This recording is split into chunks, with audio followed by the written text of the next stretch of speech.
Right then. So, first of all, let's welcome our guest. Then the joke can come in, and whereby I'll be grounded for this.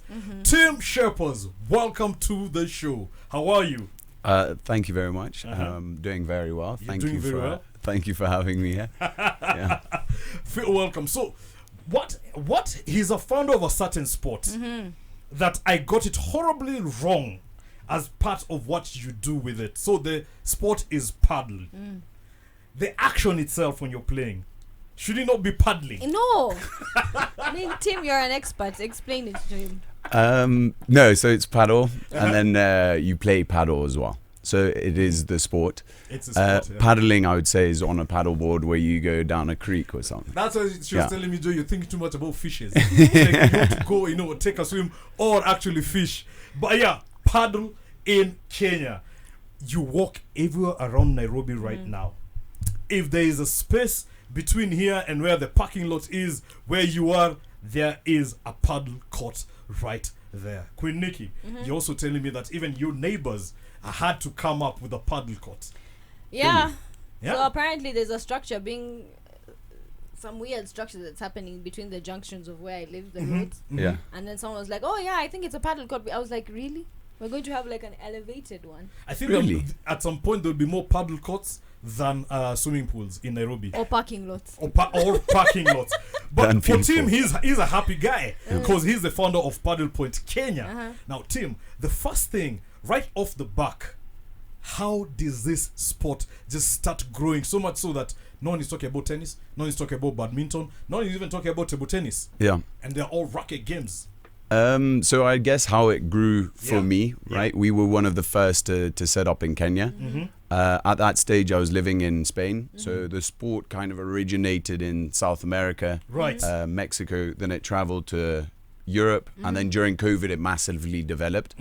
So I was living in Barcelona then at uni and started playing quite a lot there. So then I was like, okay, this is really a cool game. It's a lot of fun. It's very social.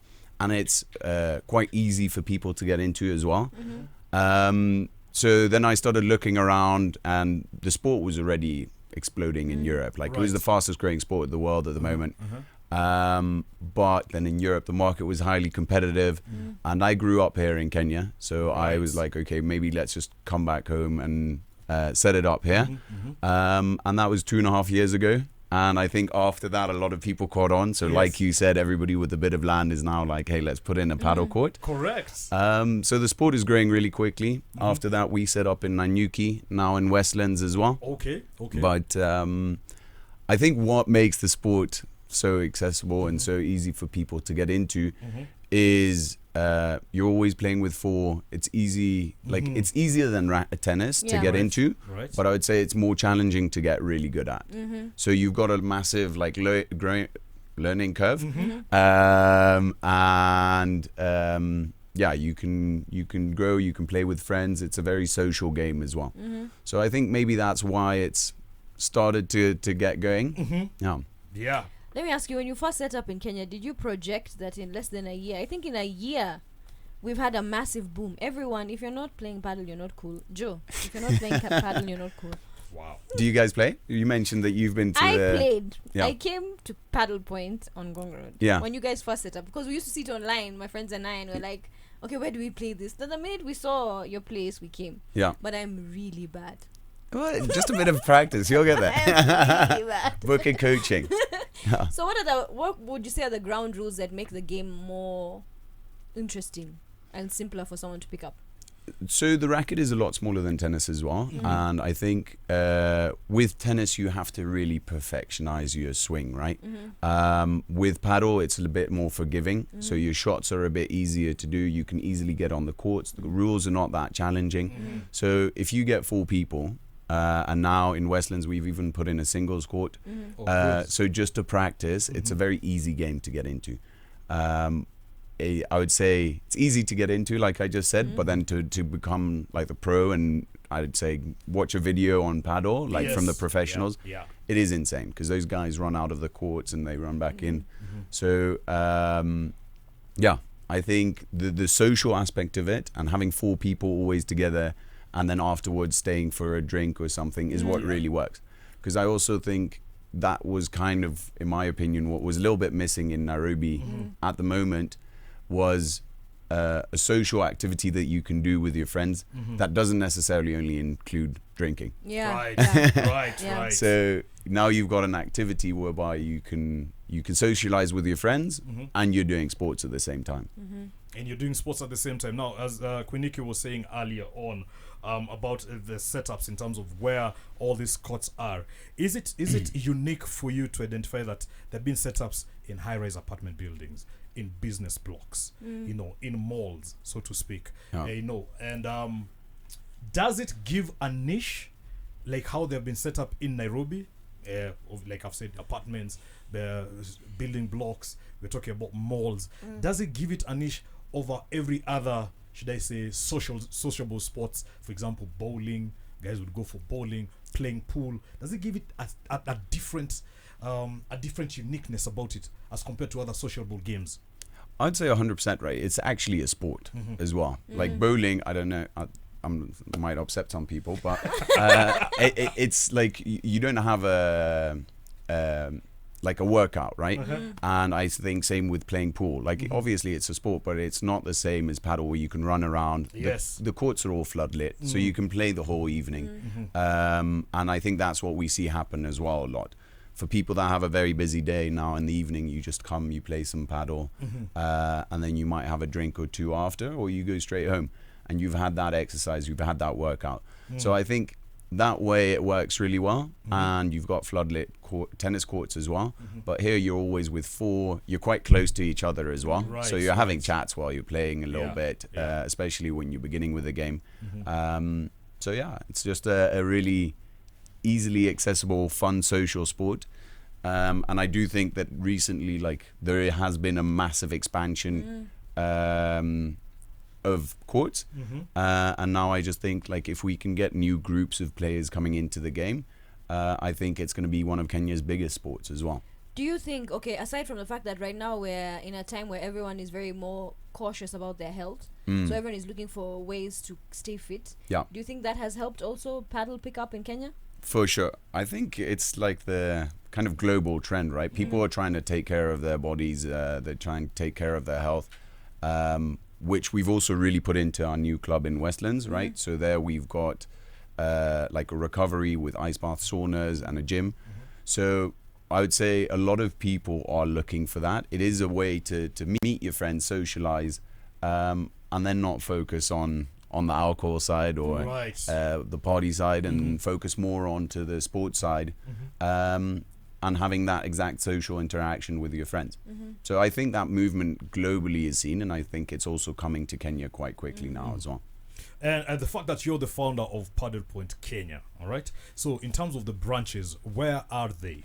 In terms of where guys can find you and actually join, So as I said, 2.5 years ago, we set up the first in Kenya, or one of the first, and that was on Ngong Road, Ngong Race yes. Course. So Right. we're exactly in the middle, and you've got like the racetrack around you. You're in nature, which is a really cool spot, especially for weekends. And then after that, Nanyuki, where you've also got a growing market, people are showing interest there as well. And then after that, we set up on Jalaram Road in Westlands. Or in Westlands. Yeah. Okay, and you've talked about it. You've talked about the setup, the growing trend about paddle in Kenya. Do you see it infiltrating high schools and universities? 100%. Yeah. So already people are, or schools are putting them in. We get inquiries because we also install them. Oh, good. So schools are putting them in. Universities slowly are like gauging if they want to do it. But I think that's the future of the game, right? Okay. Now we've got a lot of, I'd say 25 to 35, but it also like any age can play, which is really cool. Right. But once we get like younger kids getting interested in it, playing a lot more, I think it's going to be an amazing one. Okay. So the fact that it's a growing sport in Kenya, and we know that paddle is a competitive sport, like the championships and everything. Do you think it is an opportunity for us to have, let's say, Kenyans taking it up as an athletic thing? 100%. So actually next week is going to be the first Kenya Paddle Federation national ranking tournament for Kenya. Okay. Oh, good. Yeah. So that's going to kind of indicate who's playing where, who's playing at which level, which is also really going to help grow the competitiveness, right? And we've just put in documents and stuff to make it so all the federations of all these different countries put in the documentation to make it an Olympic sport. So we're hoping that by 2032 it's going to become an Olympic sport. And I think it would be insane if we can send a Kenyan team as well. You know? That would be really great. Yes, we are in studio. This is Sport FM. More importantly, it is the kickoff. Joe Saina and also the Queen of Banter, Queen Nikki, and Tim Shepard, who is the founder of Padel Point Kenya right there. I like the fact that you've said that, you know what, yes, not only is it for professionals, but you know what, amateurs and everyone else. Since you started Padel Point, have you had more of amateurs trying to learn the game, or did it start first with professionals coming to you and then the learners came afterwards?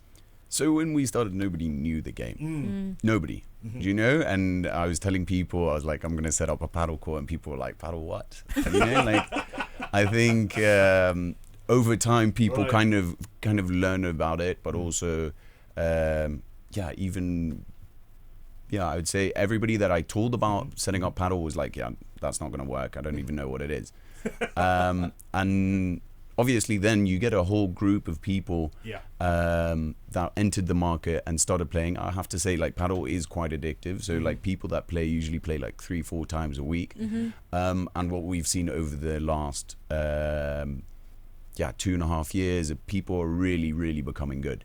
So the market has developed here. You've got a lot of amazing tennis players from Kenya that also are growing really quickly. So yeah, the market is growing extremely quickly, but also the level with it. So that's why now with the federation we can do like national rankings and really build the sport into it actually being a very competitive sport and not just a hobby activity. So, pickleball. Yeah. What's the difference between paddle and pickleball? Aside from the square bat. The rectangular-ish bat. Yeah. So I think America always has their own version of everything, right?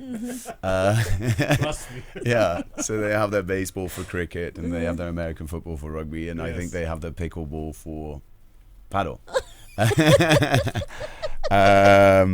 So no, I think it's a different game, right? But also what I've seen is paddle originated in Mexico in 1970s. Some guy built like a tiny court in the garden, and from there it slowly grew. But then only during COVID, when people weren't allowed to like interact that much.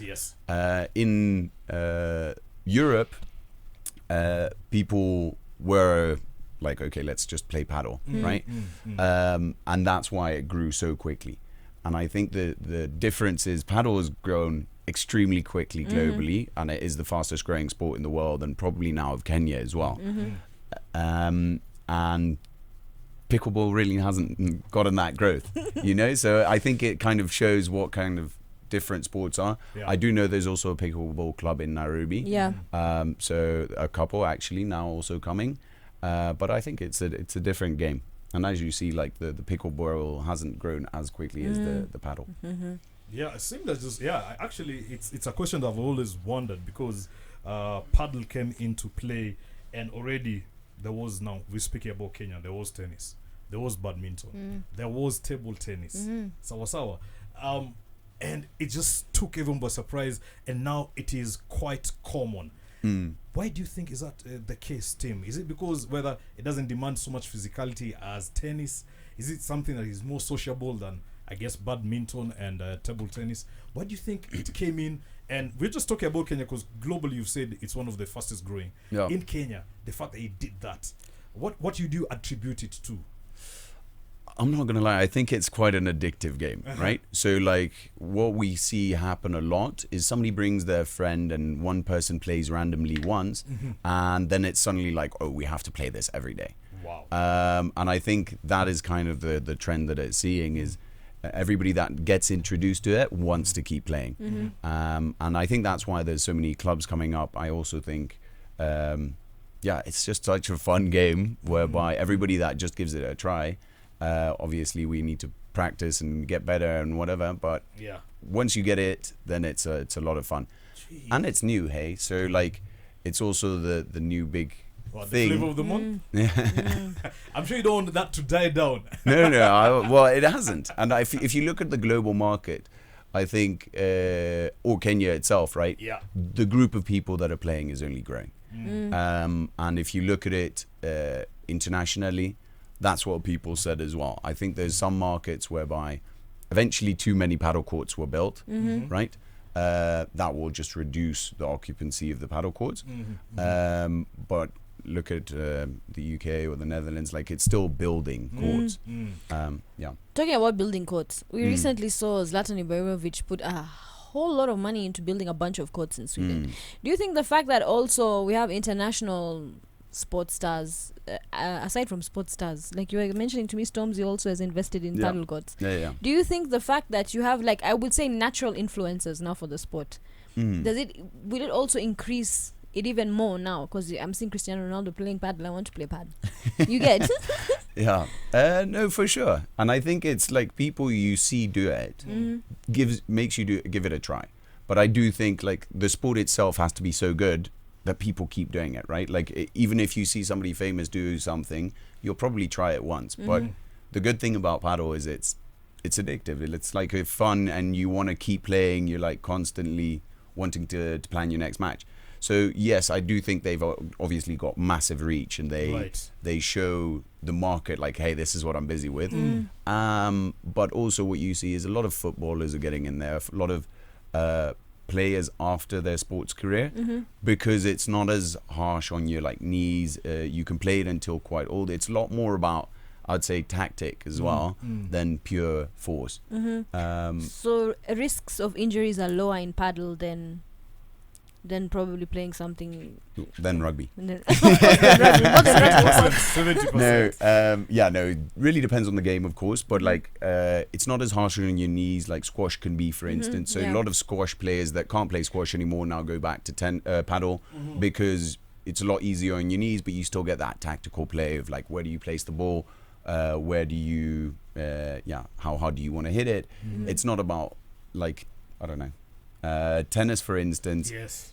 If you mismatch levels, it's very clear, right? Yes. With paddle, I think it's a bit more forgiving. You can still have some rallies with different levels as well. Good stuff right there. Like we've said, the founder of Paddle Point Kenya, that is Tim Shepard's in studio. At the end of the day, when you were talking about paddle, the game, I thought when you were playing it, swinging the bat and all that, that's paddling. And then you told me, Joe, no, stop going and stop thinking about fish. You said CR7 is your goat and you've never seen him play. Does he say I'm paddling today? No, he doesn't even talk. He just smiles and he gets the likes. Now, you went a step further and you decided to bring in the founder of Paddle Point Kenya, Tim Shepard, who is with us in studio, just to look me in the face and tell me it's not paddling. I needed backup. And it's definitely not. Never get into a beef with her. Okay, never get with in a disruption with her. She'll go the extra mile, not only to correct you, but make sure it gets to you. Exactly. And that's what now she did with you. But you know what? Welcome, Tim, to the show. Again, he's the founder of Paddle Point Kenya. And if you're just tuning in, you can listen to the show via our stream on Facebook, Instagram, X, and also TikTok. The link is in the bio, and in all our posts and captions, you'll find the link right there so that you can stream the show. But if you're approaching these towns or these cities, you can use your tuner. So if you're approaching Nairobi, what will it be? 105.0. Correct. If you're approaching Mombasa, 107.3. Yep. And if you're approaching Nakuru, 103.9. And if you're landing in Kisumu, because if you're landing in Kisumu, 106.6. Good stuff. 106.6. So you've taken us through the rules, regulation, and how people should enjoy paddle. Okay, Tim. But now, beyond it just being a sport, what is the economic and also the community impact that paddle has in Kenya right now? So the economic impact of paddle, quite a challenging question, I would say. But I do think what has happened over the last 2.5 years, it has created a lot of jobs as well. Correct. So as I mentioned, there's a lot of Kenyan tennis players that have now transitioned also into paddle. Yeah. So we've got a good market of Kenyan paddle players now, Uh-huh. and that is only growing. Eventually, I think where we want to go is that it is also an actual sport where people can play it professionally, that you really earn your salary with it. But yeah, no, the market is growing, Yes. and now it's about structuring it a bit more towards a professional game, going from a bit more of a hobby game into what do we want to make it, and that is a professional sport. Good. Talking good. about the professional sport, you mentioned that you're in the federation. So what are the goals for the federation? I think globally, just growing the sport, right? And that's with all stages. So one is to make it more professional, making sure that people can really earn their money with just playing paddle, but also getting the younger generation in. So starting with the kids, making sure the sport is also available for everyone. So we started with a youth program as well, whereby we just make sure that the sport is widely available to everyone, and not just to certain groups of people. Yeah. So if kids are coming to play, do you have a different fee for kids coming to use your courts as compared to me and Joe? So we do kids classes, and we did kids groups at all our clubs, but if you look at making it widely accessible for everyone, we also want to be able to offer it for free. That's something that we're now working on. We did it somewhat at the beginning, but we do want to make sure that the sport can be played by everyone, and then it would be free hours for kids. Yeah. Oh, that's good. That's great. I have a message right here on our WhatsApp, 0733 222 105. Tim is saying, now he said it in Swahili, then he got into English. Ambio mzungu abaki kwa Sporty FM. I'm sure the mzungu can translate. Abaki on Sporty FM. He sounds really good. Hashtag hire him. So, Tim, I swear down. I'll show you. I'm not jiving you. You'll see it right there. So, would you want to join us? Because now someone is saying, you know what? Yeah. Yo, that voice. 100%. Amazing. Remember also you can get us you can call us through 0748 999 111 right there. Then also I have Joseph here who's saying good morning watu wangu ndani ndani, and he's like, okay, it's about paddle, right? How do I get ready for it if I only know how to play badminton and tennis? Is it going to be different for me? He's just tuned in right now, so clearly he didn't get our explanation early on. So he's asking, how do I transition from badminton into paddle? I almost said paddling again. We have to be careful. We get more people in here next time. So yeah, no, 100%. It is, like we just discussed, it's a very easy sport to get into, right? But go to any of the clubs, come to Ngong Race Course, the Paddle Point, Westlands, or there's also other clubs around, and everybody there also knows how the game works, right? So that's an easy one. Just get 4 people together, come to the court and give it a try first, and then slowly see what you find the first go. But then there's already people there that are going to be able to explain the basic rules to you. How does it work? How do I hold my racket? All those kind of things. And then if you want to grow, you want to become a little bit better, or you want to just win the games, you'll take some coaching. And as I mentioned, that group of coaches has also grown tremendously over the last 2.5 years. So there's some really good coaches around. So you guys offer coaches. If I want to come and now be coached, because when I told you off air how bad I was, I can get coached. If I come and I'm like, okay, now I'm taking this thing seriously, coaches are available as well at Paddle Point. Yes, for sure. Okay. Yeah. So we've got a group of coaches that come and coach at the Paddle Point.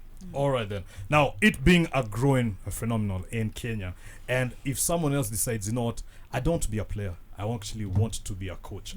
Is there a process of getting trained and getting the accreditation that you can now come for? I can come to Tim and tell you, Tim, I'm a coach, this is my credentials, and I want to start coaching. For sure. So basically, you have to become confident Right. enough yourself that Uh-huh. you want to become a coach. Right. And after that, it's about building that market. Mm-hmm. So at the moment in Kenya, we're not handing out the certification yet. That is something that the federation over time would like to do as well. Okay. Okay. To certify coaches, but just become a good player. And you know, even if you're not the best player in town yet, you can always coach people that are a bit lower than you. So I think that's the starting point. Okay, that is the starting point, and the growth of it, not only in Nairobi, but with the help of the federation, and for example now Padel Points, yeah, are you seeing it growing not only in Nairobi but other towns, and with the help of the federation? Do you see this one day becoming, you know, you go to any town, there'll always be a mention of Padel? So we've definitely spoken about it Yeah. within the federation. I think to start, Padel's not just in Nairobi, yeah. So like we've got a club in Nanyuki. There's one in Mombasa, or there's multiple in Mombasa actually. The Kilifi. So everywhere around they're kind of coming up now as well. But I think what we've spoken about is that if we do really well, it would be amazing to put paddle courts in rural areas and stuff like that. I do think that's a further away dream, but as you can see, it's growing tremendously quick in Kenya. So it would be nice to see if we can grow it among everyone, and that would also mean different parts of Kenya for sure. Different parts of Kenya for sure, right there. And yeah, it's growing that way, and it being a sport that now Queen Nikki has said you have to learn. You have no excuse right now. You need to use your hands differently, not just in the studio alone. Now, can we envision it being on a bigger scale? Olympics, world tours, tournaments. Yeah, Are you seeing that road? 100%. You're seeing it? Yeah, for sure. Uh-huh. So already, like, it is. We're looking at getting it, or we're not looking at, but we had it in the documentation basically, which means that it will be considered for 2032 Olympics. Oh, okay. So that's obviously the goal as well, is if you can make it an Olympic sport, and then, as I mentioned, send some people here from Kenya to the Olympics for paddle. I think that would be the dream. That would be amazing. Can you imagine?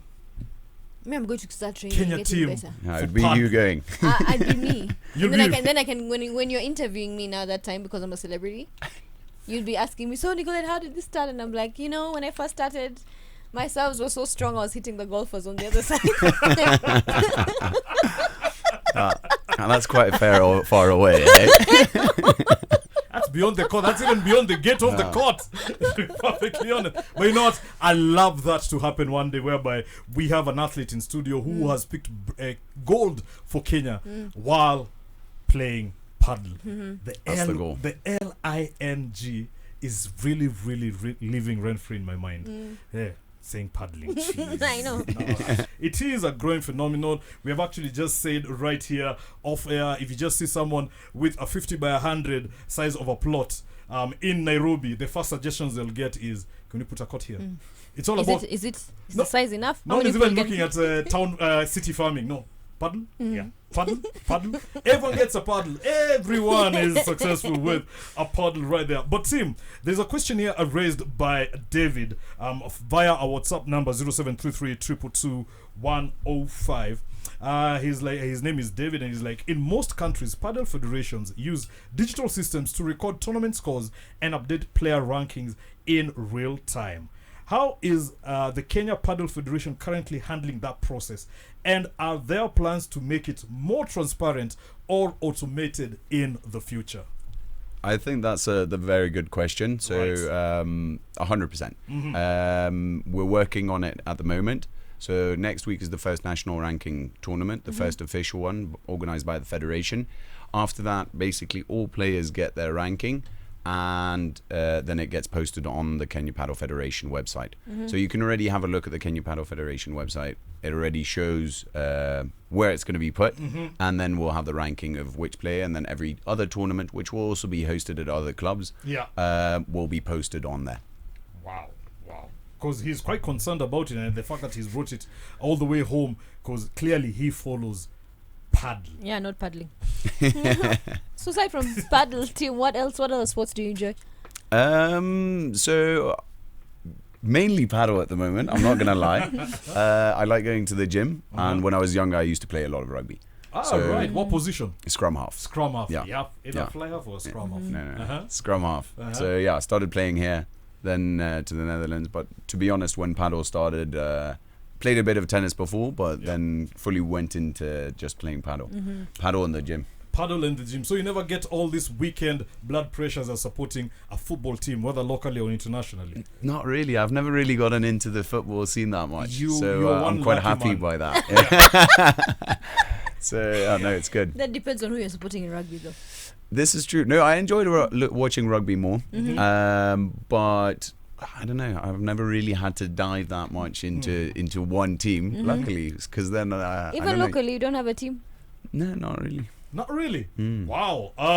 The Safari Sevens is happening this weekend, and we are getting teams from the UK. Kenya will be playing 2 teams right there. I mean, for you being a rugby fan, I'd love to go will you and look watch. forward? Yeah, it's going to happen in Nairobi this weekend from the 10th to the 12th, and it's been an ongoing thing. And trust me, as a fan, you will like it properly. Now, for someone who's just tuned in right now and they're like, okay, inspire me about paddle. Because right now we're about to release you. I know how punctual you're all getting in. I'm sure you're the punctual same way getting out. Someone is listening right now and is thinking, you know what, paddling. Okay, paddle. You see, Hey, wow. Paddle. We need to find you. You need to We need find a me. jar in the studio for every time Joe says paddling. He puts 1,000 shillings. I'll be broke already. Yeah. There's Yeah, no we'd have paying lost rent. it. So what can you encourage that person who wants to paddle? Again, so we've gone over it now, but what makes paddle different to most other sports, it's a very easily accessible sport that is very social, right? And you can play it with different levels. So for anybody that's completely new to the sport, paddle is like a closed tennis. So it's tennis played on or paddle played on a smaller sized court. Yeah. So the court is about 20 by 10, and it has glass sidewalls, which means that the ball stays in play for way longer. Right. Also, the racket is a bit smaller, which makes it easier to handle. Right. So it's a very easy game to get into. More challenging to become absolute professional, which means that you have a very long, like, growing career, I'd say, in becoming really good. And again, the social aspect of it, having a game of paddle with a couple of your friends and then staying for a drink, or having another social activity to do in the evenings, because it's floodlit as well, so you can play that during the day or during the evening. Just gives you another nice social activity to do with your friends. And I think to everybody on air is give it a try. Right? Try it out once, and I think most people that try it out once are already hooked, and they're like, hey, this game is amazing. So yeah, like I said, come to one of our clubs as well, Gong Race Course or Westlands, and then we have one in Nanyuki. So come give it a try, and I think it will sell itself to you as well. There you go. And you know what? Daniel here is still texting, and he's like, yeah, make sure he stays on. Yeah, make sure he stays on the show. So clearly, he wants you to be hired. Earlier on, he has said, tell that Mzungu akae na Sport FM. Now amesema, he's even corrected everything. He's like, tell him to stay longer. Thank you very much. Clearly, Tim, yeah, your fan favorite. Your job interview has gone very well. Welcome to the show. Yeah, I'm stopping with paddle. I'm coming to join you guys. We'll give you flexibility. So join the morning show so that during the day you can just paddle as it is. That is Tim Shepard right there, founder Paddle Point Kenya, and soon to be the second co-host of the kickoff.